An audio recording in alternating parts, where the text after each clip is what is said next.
Bonjour et bienvenue dans cette vidéo, pour cette édition de l'actualité du Real Madrid, en ce mercredi 10 janvier 2024.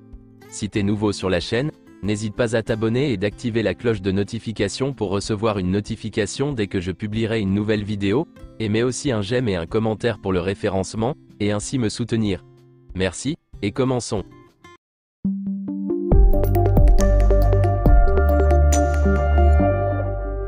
Tout d'abord souhaitons un joyeux anniversaire à Rodrigo, qui a fêté hier ses 23 ans. Voici quelques photos de la séance d'entraînement d'hier de l'équipe à Riyad en Arabie Saoudite, dans les installations d'Al Nasser, le club de Cristiano Ronaldo. Le Real Madrid prépare le match en demi-finale de Supercoupe d'Espagne contre l'Atlético Madrid, qui aura lieu ce soir. Al Nasser reprend l'entraînement le 15 janvier, donc les retrouvailles attendues entre Cristiano Ronaldo et le Real Madrid ne devraient pas avoir lieu cette année. Carlo Ancelotti a comparu en salle de presse des installations d'Al Nasser à Riyad, à la veille du derby de la demi-finale de la Supercoupe d'Espagne face à l'Atlético. Voici ses déclarations. Avant de commencer, je voudrais avoir un mot pour deux légendes qui nous ont quittés ces derniers jours. Zagallo et Beckenbauer. Deux figures très importantes de ce sport, qui ont apporté beaucoup de bonnes choses. Du sérieux, du professionnalisme et de l'amour pour ce sport. Je voulais le rappeler. La Supercoupe est une compétition importante, et nous voulons tout faire pour la gagner. L'équipe se sent bien, avec de l'envie, de l'enthousiasme, elle récupère des joueurs, et je crois que nous allons pouvoir mettre en place un bon match, tout en sachant que l'Atlético nous a fait mal lors du premier match. Nous devons le prendre en compte, car c'est une équipe qui est compétitive, qui se bat et qui a de la qualité. Ce sera un match disputé et équilibré. Le débat dans les cages ? L'un des deux va jouer ce soir. Je ne veux pas le dire maintenant. L'enchaînement des matchs contre l'Atlético ? Le calendrier est tel qu'il est, nous avons tiré l'Atlético, et nous allons jouer une nouvelle fois face à eux. Ce n'est pas que j'aime affronter l'Atlético, car c'est l'une des meilleures équipes et c'est toujours compliqué. Nous devons jouer. Mais l'Atlético aura la même façon de penser.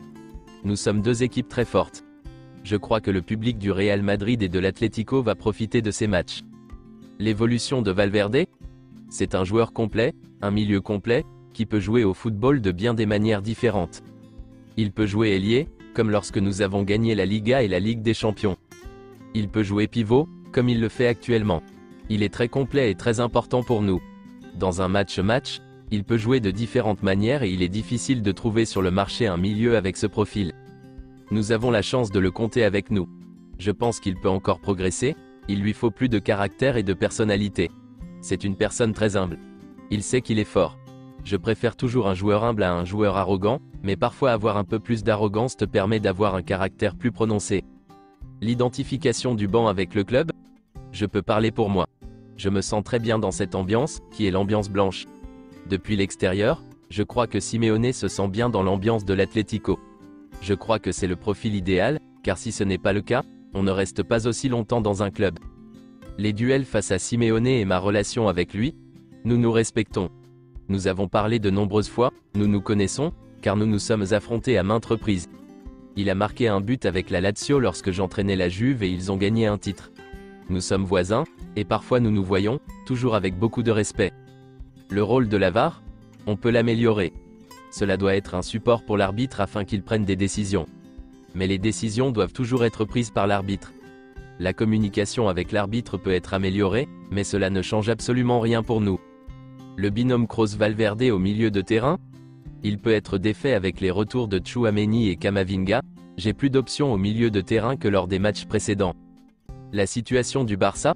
Je sais que c'est une équipe qui s'est battue dans le passé, et se bat maintenant, elle nous a battus 2 fois et nous l'avons battu 2 fois. C'est un adversaire que nous devons respecter en Liga et en Ligue des Champions. Il l'a toujours été et le sera toujours. L'apport de Rudiger ? C'est un défenseur très attentif, concentré et fort de la tête. Il a beaucoup de qualités. Il a de l'expérience, car il a joué en Angleterre et en Italie. Il a un bon positionnement défensif, du caractère, de la personnalité, c'est un défenseur complet. Il est également pessimiste, car il pense toujours que quelque chose de mal peut arriver, c'est pour cela qu'il est toujours très concentré sur le match. Les offres de clubs saoudiens ? Ce n'est pas vrai. Je n'ai reçu aucune offre. Le précédent de cette saison ? Le dernier match joué nous a fait beaucoup de mal. On dirait que nous avons réglé les problèmes et aujourd'hui, nous allons pouvoir offrir une bien meilleure version que celle du premier match de la saison contre l'Atlético Madrid. Le Real Madrid et le FC Barcelone recevront 6 millions d'euros pour leur participation à la Supercoupe d'Espagne. L'Atlético Madrid recevra près de 3 millions d'euros, et Osasuna un peu plus d'1 million d'euros. Les clubs qui atteindront la finale recevront 1 million supplémentaire, et le club vainqueur recevra 1 million d'euros de plus. Lors des matchs de la Supercopa de cette année, les supporters pourront écouter ce que les arbitres disent lorsqu'il y a une révision de la VAR sur le moniteur de terrain. Les audios seront diffusés à la fin des matchs sur Movistar+.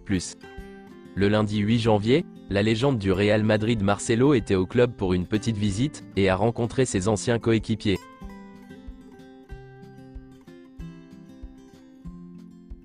Endrick part pour les pré-olympiques avec la sélection brésilienne des moins de 23 ans.